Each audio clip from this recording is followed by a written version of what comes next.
रोज झगड़ा,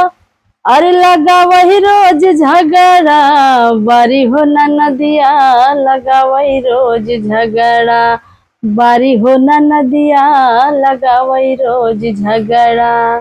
झूठ बोली बोली के सास के भड़कावे, झूठ बोली बोली के सास के भड़कावे, घरवा पे अपने वो हुक्म चलावे, घरवा पे अपने वो हुक्म चलावे। जेठ ओ जेठानी में,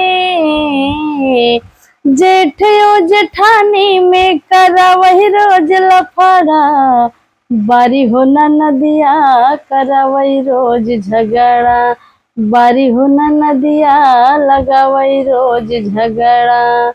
मारे हो दुलार सासू का बहू न डांटेली, मारे हो दुलार सासू का बहू न डांटेली, यही मौका के फायदा ना नदिया उठावे, यही मौका के फायदा ना नदिया उठावे। गाँव के लवंडा से